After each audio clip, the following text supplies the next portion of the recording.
Et bonjour tout le monde, on se retrouve pour le troisième épisode du tutoriel sur la création d'un jeu 2D sur Unity. Dans cet épisode, nous verrons principalement l'animation des pièces et nous ajouterons le monstre qui nous poursuit. Alors dans un premier temps, j'ai effacé toutes les pièces qu'il y avait dans le niveau. Vous voyez, il n'y en a plus du tout. J'en ai gardé qu'une seule et c'est celle qu'on va utiliser pour créer nos animations. Donc dans un premier temps, on va créer notre premier objet empty depuis ces 3 premiers épisodes. L'objet empty en fait va nous permettre de contenir l'objet pièce. Donc on va l'appeler coin system.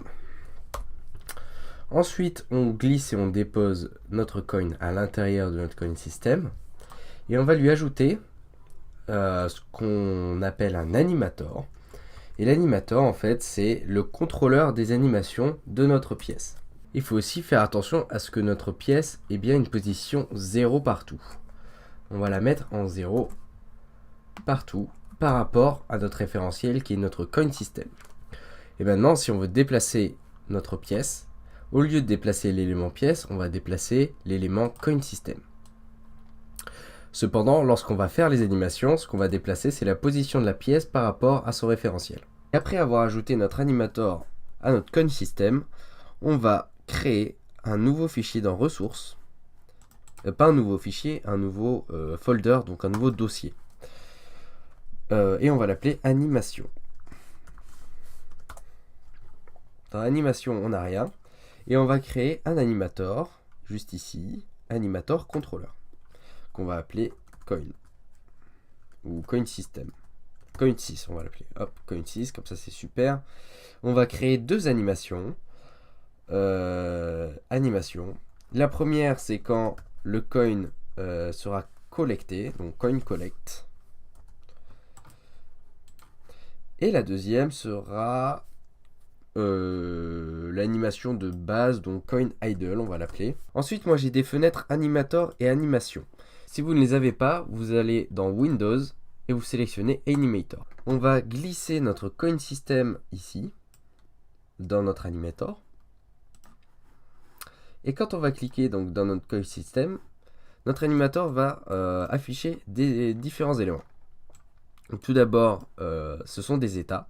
Donc l'entrée, la sortie, alors on va mettre ça en grand pour que bien que vous voyez. L'entrée, la sortie et init state au milieu. Bon, ça on va pas s'en occuper, on va juste s'occuper de l'entrée. Donc dans l'entrée, première chose, on va glisser des animations à l'intérieur de notre animator. En premier, coin idle. Voilà, comme ça la transition se fait directement depuis l'entrée. Puis coin collect. Ensuite, on va créer une nouvelle transition entre coin idle et coin collect. Maintenant, ce qu'on va créer, c'est on va cliquer sur le petit plus sur le côté et on va créer un booléen. Donc, je le rappelle, ça prend la valeur true ou false et on va l'appeler isCollect. IsCollect de base est égal à false, mais il peut être à true.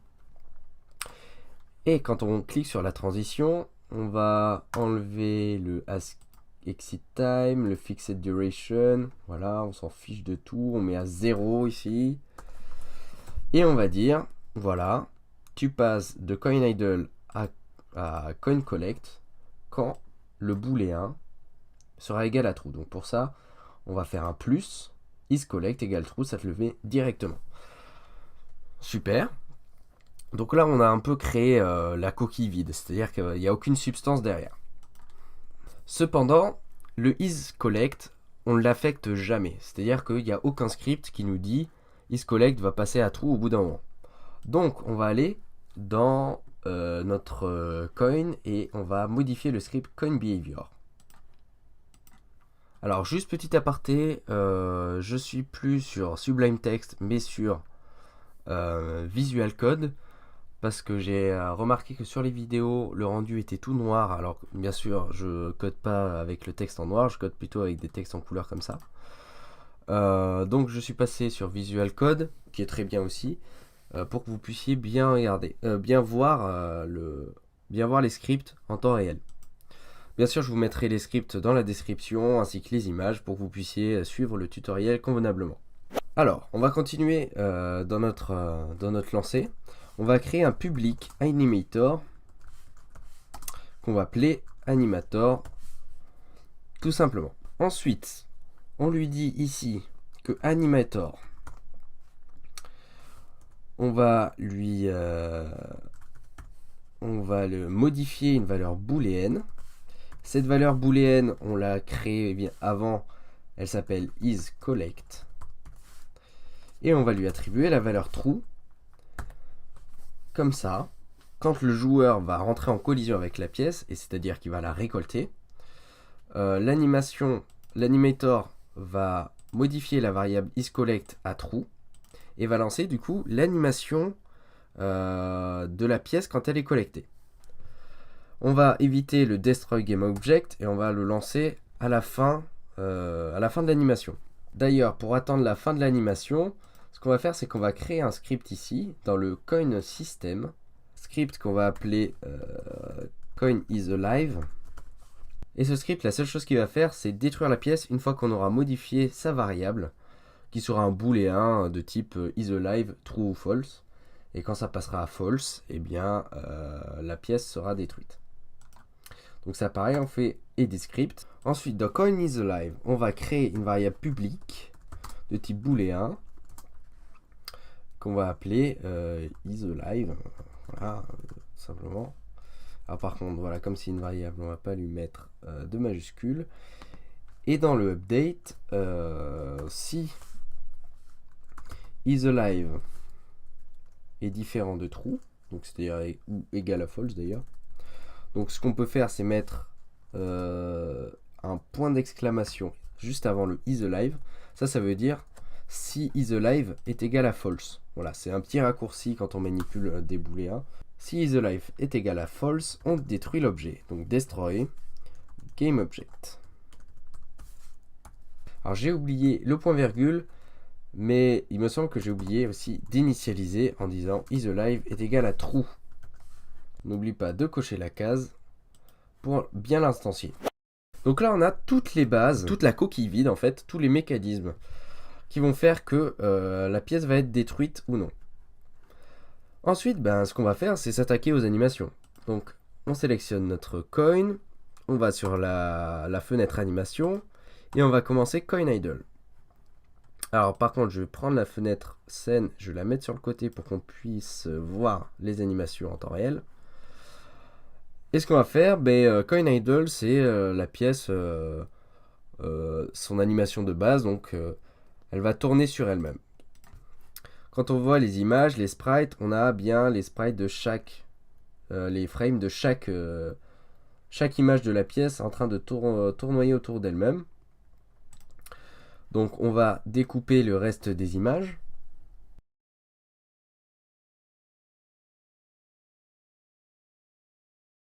Et voilà, on a découpé toutes les images, on applique. Et maintenant, hop, on s'en va. Et maintenant j'ai chaque image de la pièce donc, qui tourne. Ça c'est super parce que du coup, dans notre coin idle, ce qu'on va pouvoir faire, c'est ajouter une propriété. On sélectionne notre objet coin. On lui dit, on lui prend son sprite renderer et tout en bas, il y a le sprite, l'élément sprite. On sélectionne. Et donc la première image de la frame, on la voit de face. La deuxième image, on glisse et on dépose. La deuxième image, alors on va un peu zoomer quand même pour qu'on puisse bien voir. On va le mettre à 0.1. Voilà. À 0.20, on va lui mettre la troisième image. 0.30, la quatrième image du coup. Ainsi de suite. Jusqu'à ce qu'on ait mis toutes les images à intervalles réguliers. Voilà. Et la dernière, ça revient à la première image. Et maintenant, si on lance l'animation, on va voir la pièce qui tourne sur elle-même. Alors vous voyez, c'est super saccadé, ça va pas être très fluide. Mais si on augmente ici le samples et qu'on le met à 150, ça va tourner beaucoup plus vite. Mais vous allez voir que ça va être beaucoup plus fluide. Alors oui, j'ai pas entré 150. Il faut appuyer sur entrée et voilà. Ça tourne plus vite, c'est plus fluide. Voilà pour notre première animation. Donc ça, c'est l'animation de base, la pièce qui tourne sur elle-même. Donc Coin Idle, il va se lancer. Ce qu'on veut, c'est que ce soit une animation qui se lance en boucle. Parce que de base, l'animation ne se lancera pas en boucle, juste une seule fois. Donc là, on revient dans notre dossier animation. On sélectionne Coin Idle et on lui dit que c'est une boucle. Alors on peut aussi choisir le nombre de fois où la boucle se lance. Nous, c'est 0, ça veut dire qu'elle se lance à l'infini. On peut choisir le nombre de boucles si on veut. Et normalement, on devrait voir notre boucle tournicoter exactement comme ça fait. Donc, c'est super. On a notre Coin Idle qui se lance. Et notre Coin Collect qui peut se lancer aussi quand il se collecte égale true. Alors, on va ajouter quelque chose aussi que j'ai oublié. C'est lui ajouter l'animator dans le Coin Behavior. Donc, on sélectionne Coin System. Super, ça va l'ajouter directement. Donc maintenant, quand on va passer sur la pièce, c'est le Coin Collect qui va prendre la main. Maintenant, on va faire du coup l'animation de Coin Collect qui sera un petit peu plus avancée. Alors tout d'abord, ce qu'on va faire, c'est prendre notre objet pièce et prendre sa transformation, sa position. Ce qu'on va lui faire faire à notre pièce, c'est un mouvement horizontal vers le haut. Donc de base, elle est à 0 et je veux qu'à la fin de mon animation, elle passe à 2, c'est pas mal. 2, c'est pas mal. Donc première chose, quand la pièce sera récoltée, voilà, elle va monter en l'air comme ça. On ajoute une nouvelle propriété. Cette fois-ci, on va dans le Sprite Renderer, on prend la couleur. Alors la couleur, va y avoir 4 variables. Le R pour le rouge, le G pour green, donc ça veut dire vert en anglais, et le B pour blue, ça veut dire bleu. Et ensuite une nouvelle variable A qui correspond à l'opacité de l'image. Et c'est sur ça qu'on va travailler. C'est-à-dire qu'à la fin de mon animation, je veux que mon opacité soit à 0. C'est-à-dire que ma pièce devienne invisible. Et là, si on lance l'animation, déjà, on a un truc assez sympa, une pièce qui monte et qui devient invisible. Ensuite, je veux que pour mon animation, je dis qu'on n'a plus besoin de notre Circle Collider, puisque comme on a récolté la pièce, ça sert à rien de lui mettre ce Circle Collider le temps de l'animation, ça rajoute du temps de calcul qui n'est pas nécessaire. Donc pendant l'animation, je l'enlève. Alors c'est lui, hop, on sélectionne et on l'enlève. Du coup voilà, on n'a plus de Circle Collider pendant l'animation. Et enfin, je veux qu'à la fin de l'animation, je dise à ma pièce, tu n'es plus en vie. Donc on sélectionne, alors je vous ai montré, on sélectionne Coin is alive et on lui sélectionne le is alive du coup. On lui dit au début, ok, tu restes is alive, mais à la fin par contre, je veux que tu prennes la valeur false et ça va la supprimer. Voilà. Maintenant, on peut voir ce que ça donne. Alors, on sélectionne sur Coin Collect, on vérifie que c'est pas une loop, une boucle. On va dans l'animator, tout est bien fait. Et maintenant, on n'a plus qu'à lancer le jeu et à voir ce que ça donne. On a bien la pièce qui se lance et qui s'envole. Maintenant, une bonne pratique serait d'ajouter le coin system dans nos préfabs. Alors les préfabs, c'est quoi? C'est des objets qu'on va pouvoir ajouter n'importe où, n'importe quand. Et si on modifie la préfab, eh bien ça modifiera tous les objets qui viennent de ce dossier. Donc maintenant, ce qu'on peut s'amuser à faire, c'est copier-coller notre pièce un petit peu partout.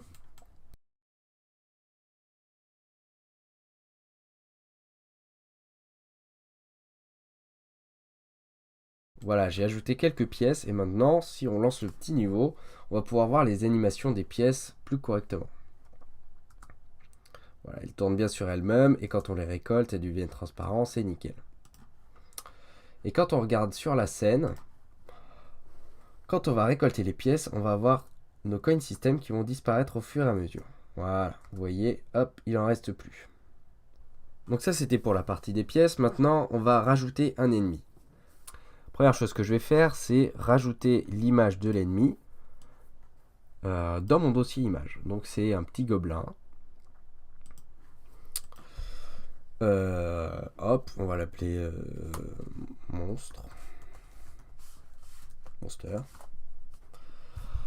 Et on va créer un nouvel élément qui s'appelle monster system. Create empty, pareil. À l'intérieur, on va créer un 2D object, un sprite, qu'on va appeler monster. Et grâce à notre système, on va pouvoir faire déplacer notre monstre à l'intérieur. Alors là, du coup, pour l'instant, notre système, il a aucune tronche. On lui met la forme de notre gobelin. On va la réduire. Donc j'ai mis à une échelle de 0.5.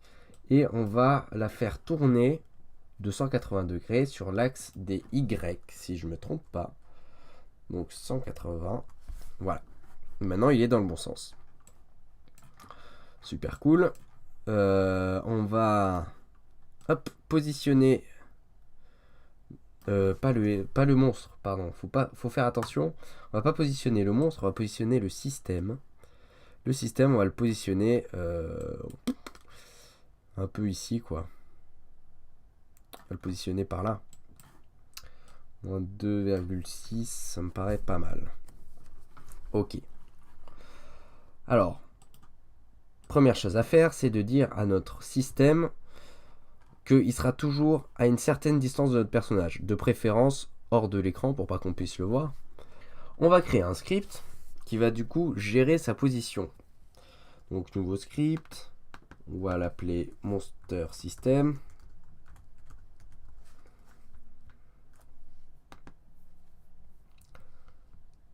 Et on l'édite.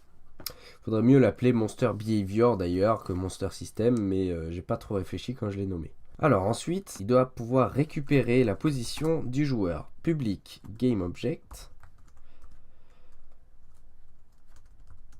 player. On va lui renvoyer et on va lui ajouter le player pour qu'il puisse le suivre. Ensuite, à chaque image, on va recalculer la position du monstre. On va écrire transform.position égale new vector 3. Et on va prendre la position du joueur en X, player, pardon. Player.transform.position .x, du coup, puisqu'on prend la position en X. Et on lui dit, voilà, bah, tu seras à moins 4,5 derrière le joueur. Donc ça correspond à une distance qui est un peu derrière le personnage, qui ne s'affiche pas à l'écran. Ensuite, on lui dit que en hauteur, tu vas être à moins 2,6. Et en Z, pour qu'il soit un peu devant l'écran, pour qu'on puisse le voir, on va le mettre en moins 1. Ensuite, on n'oublie pas d'ajouter le GameObject Player à notre script. Donc là, c'est personnage. Voilà. Et quand on lance le jeu et qu'on regarde sur la scène, notre monstre suit notre personnage juste derrière. Voilà, il est juste derrière. Maintenant, ce qu'on va faire, c'est que dès que notre joueur touche un obstacle, on va jouer une animation. L'animation du monstre, en fait, ça consiste à s'approcher petit à petit du personnage. Donc pour ça, on va créer 3 animations. La première, hop, alors on va le faire bien. Ici. La première sera le personnage touche un obstacle, c'est pas grave, il a une deuxième chance. Mais on a quand même le monstre qui se rapproche un petit peu pour foutre un peu la pression à notre personnage. Deuxième animation. Bon ben, on a bien joué pendant 15 secondes. Donc du coup, je ne suis plus vulnérable. Le monstre recule petit à petit pour me relaisser 2 chances de perdre. Dans le cas contraire, si j'ai touché un obstacle et que dans un timing de 15 secondes, je retouche un obstacle, j'ai une animation où le monstre va s'approcher de notre personnage et va le tuer du coup. Ça va entraîner le game over. Donc on a 3 animations de mouvement, plus 2 animations statiques, c'est-à-dire on a l'animation de base où notre personnage ou notre monstre ne bougera pas et restera ici. L'animation où il restera à cette position. Et après les animations de mouvement. Donc on va tout d'abord créer l'animator, comme on a fait pour les pièces. Ensuite on fait pareil, on va dans animation, clic droit, create. Qu'est-ce que j'ai créé? Create animator. Et on va l'appeler Monster System. Hop, l'animation phare. On va l'appeler comme ça. L'animation, on va l'appeler animation near, c'est-à-dire l'animation quand le monstre est loin, l'animation quand le monstre est rapproché. On va créer l'animation go near, qui sera la transition entre le phare et le near. Une animation go phare du coup. Et une animation kill player. Alors pour l'instant, nos animations vont pas être folles. Elles vont simplement juste faire déplacer le sprite, mais plus tard, on pourra améliorer l'animation de notre gobelin pour qu'il puisse courir. Bon, une fois qu'on a fait ça, on redéplace la scène ici, c'est très bien. Et on va sélectionner l'animator, donc celui-ci. Donc il n'y a rien dans notre Monster System. Et on va lui ajouter toutes les animations. Donc la première c'est phare. Et ensuite on va lui mettre go near, near, dans l'ordre. Near, alors hop, je fais un peu le vide. Go phare et kill player. Alors première chose, on va créer les transitions. Donc on va make transition to go near. On crée une nouvelle transition pour near. Ensuite, quand le monstre est rapproché du joueur, il peut revenir à sa place. Donc on refait une transition. Et il va loin. Il reste loin. Et ensuite, s'il est proche et que le joueur reprend un obstacle, on va créer une transition pour tuer le joueur. Ensuite, il y a aussi le cas de figure où notre monstre était proche du joueur. Il était en train de faire sa transition vers l'arrière. Et puis en fait, le joueur s'est repris un obstacle. Donc du coup, eh bien, il repart en arrière, mais il va revenir vers l'avant. Donc on va recréer une transition entre go phare et go near. On va créer donc une variable. Cette fois-ci, on va créer un entier qu'on va l'appeler state. Donc state, c'est l'état. L'état 0, c'est quand notre monstre est loin. L'état 1, c'est quand notre personnage est proche.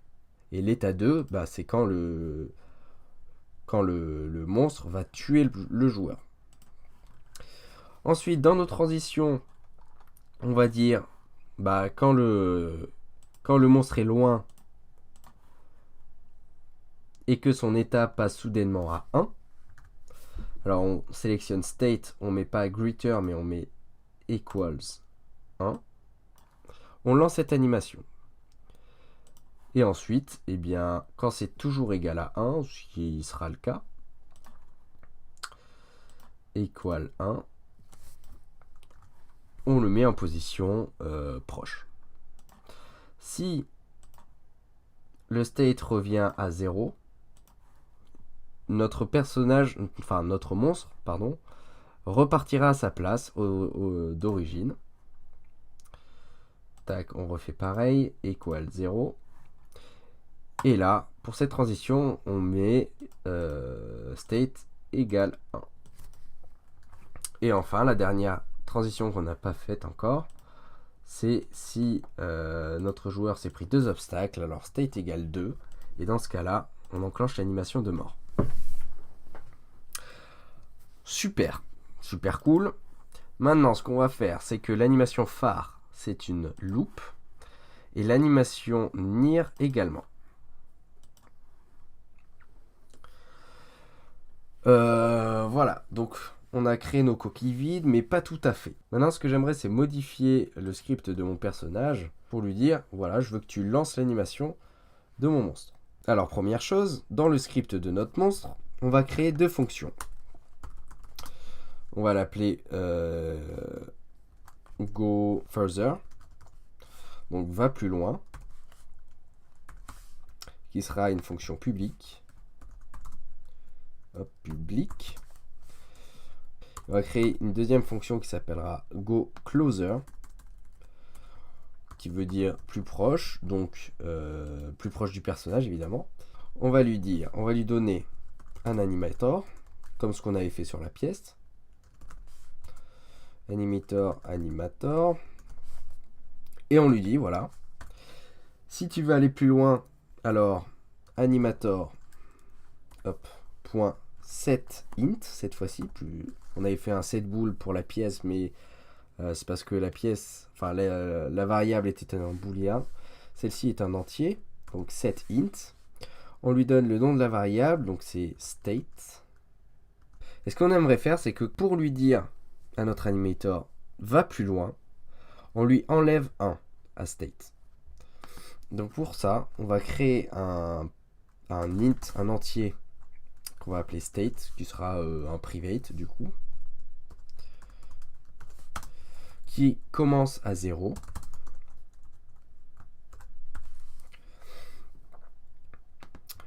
Et tu me donnes la valeur state. Sauf que avant, on dit que state moins. C'est-à-dire que state est égal... Attends, state moins, pardon. State moins. Ce qui veut dire tu décrémentes de 1 la valeur de state. Et on va faire pareil pour go closer. Sauf que cette fois-ci, au lieu que ce soit moins, on lui fait plus. Ensuite, ces fonctions sont pas appelées pour l'instant. Donc on va les faire appeler par notre personnage. Donc on va dans le script character behavior et dans notre enumerator obstacle find, on va chercher l'objet GameObject object.find with tag et on va chercher l'objet monster. Alors on n'a pas encore créé le tag monster, il ne faudra pas oublier de le faire. Find with tag monster. On fait get component le nom de notre script, donc on l'a appelé comment, monster system. Attention parce que les majuscules comptent. Et on lui dit tu m'exécutes la fonction go closer. Donc là ce qu'on a fait, c'est qu'on est allé chercher l'objet monstre et on lui fait exécuter la fonction qu'on a créée juste avant. Donc monster system, on l'a bien écrit comme ça, c'est bien le nom de notre script. Voilà. Et on va faire la même chose en dessous. Sauf que au lieu de faire un go closer, on lui fait go further. Alors ce qu'on va faire, première chose, c'est faire un yield return 0,5. Et on va set velocity et on va set la vélocité de notre personnage à la vitesse normale. Voilà, donc ce que j'ai fait, c'est que j'ai déplacé la vélocité qui était en bas, je l'ai mise ici. Et ensuite, on dit qu'au bout de 15 secondes,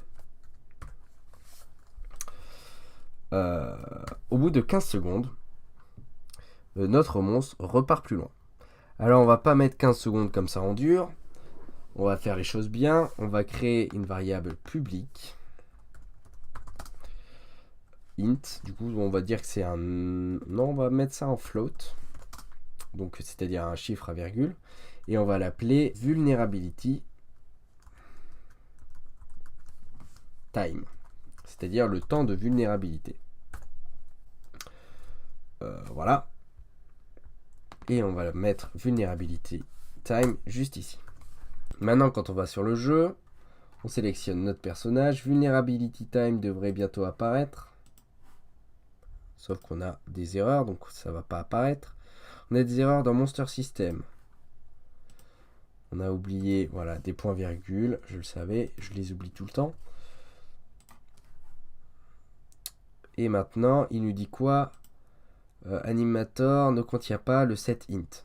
Alors, ça c'est un peu plus embêtant. C'est que cette fonction n'existe pas parce que c'est pas set int, mais set integer.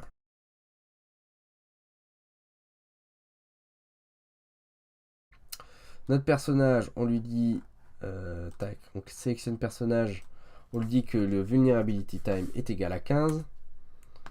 Pour notre monster system, on lui donne son animator, voilà. On n'oublie pas également de rajouter, hop, le tag monster à notre monstre. On crée monster qu'on va lui ajouter. On va éditer toutes nos transitions. Alors celle-ci, exit time, transition duration, on s'en fiche. Donc 0. Exit time 0.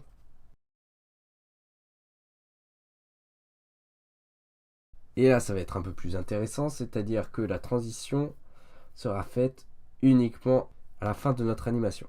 Dans cette transition, on lui dit as exit time, donc je veux que tu attendes en gros la fin de ma transition pour passer à la suivante, et on lui met tout à 0. On va faire la même chose pour ici, on lui met tout à 0. Tac tac. Et pourquoi pas pareil ici. Et pourquoi pas pareil ici. Tac tac tac. Maintenant, ce que j'ai envie de faire, c'est de rajouter une petite plateforme histoire d'avoir un temps de jeu assez supérieur à 15 secondes pour qu'on puisse tester les animations. On n'oublie pas également de lui rajouter hop, Monster System à notre animator du monstre. Donc, on va regarder le schéma ici. Quand je lance le jeu, on a bien phare qui se lance en boucle. Alors bon, là il est rapproché, mais en vrai il sera loin. On a phare qui se lance en boucle. Maintenant, quand je vais avoir un obstacle, on va avoir go near et near. Quand je me fais retoucher, il va me tuer. Et maintenant, si je me fais toucher une fois et que j'attends 15 secondes, je me fais toucher une fois, il est proche de moi, on attend 15 secondes, et il repart loin. Voilà. Maintenant, il n'y a plus qu'à faire les animations. Alors pour ça, hop, on va dans Animation. Quand on va dans Phare, on Add Property, on sélectionne notre monstre, son transform et sa position. Et on lui dit, tu restes à 0, il n'y a pas de souci, de base. Et là-bas, pareil, 0.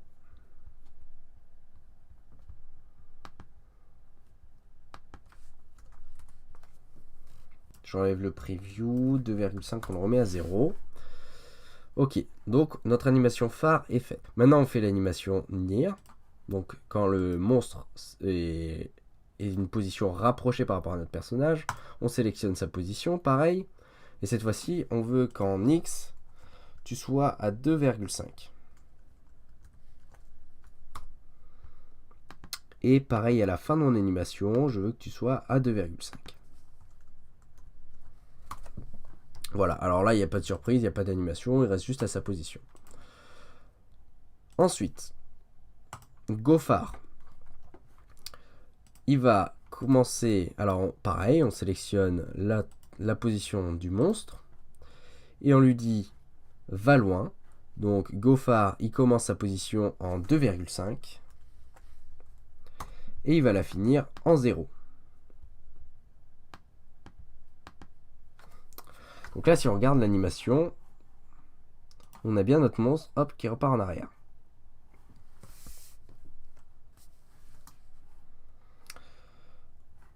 On va faire pareil pour go near, mais cette fois-ci, c'est l'inverse. Il va partir de 0. Alors monster, transforme position, il va partir de 0 et il va finir en 2,5.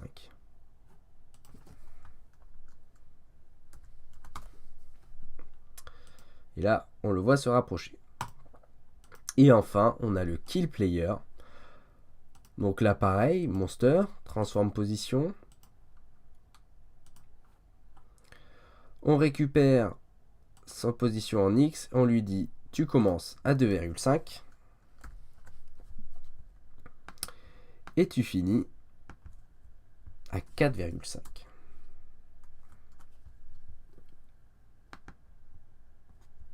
Et tu finis à 4,5. Si on regarde l'animation, hop, ça le fait bien. Ok, maintenant, ce qu'on peut faire, c'est tout simplement tester notre travail. Donc c'est parti, on lance le jeu. Et lorsqu'on se fait toucher par un obstacle, le monstre arrive.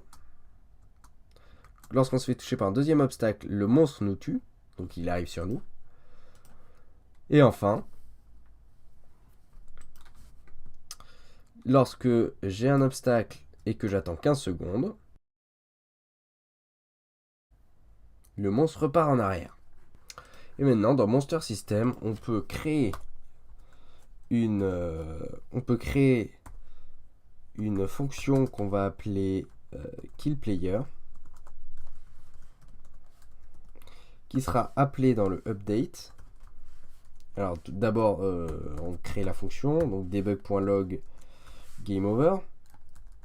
Alors ça va juste écrire game over, hein, ça, oh punaise, ça va pas faire grand chose d'autre.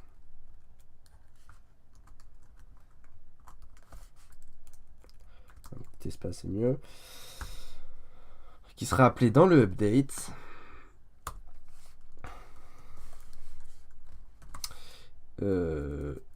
Hop, pourquoi ça fait n'importe quoi avec mes pouces? Voilà. Kill player. Et on va créer une variable publique.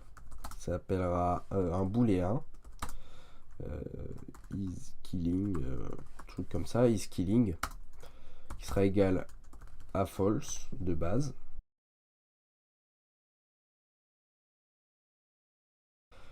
Et puis dans notre animation, ce qu'on peut faire, on ajoute la propriété. Alors c'est pas dans phare, c'est pas ici. On va le faire pour l'animation kill player.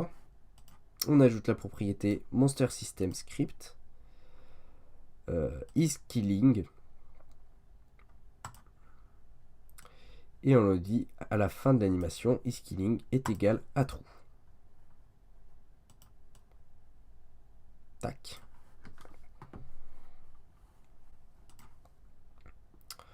Et maintenant, lorsqu'on lance le jeu et que j'active la console, si je me fais toucher 2 fois par un obstacle, j'ai bien les game over qui arrivent.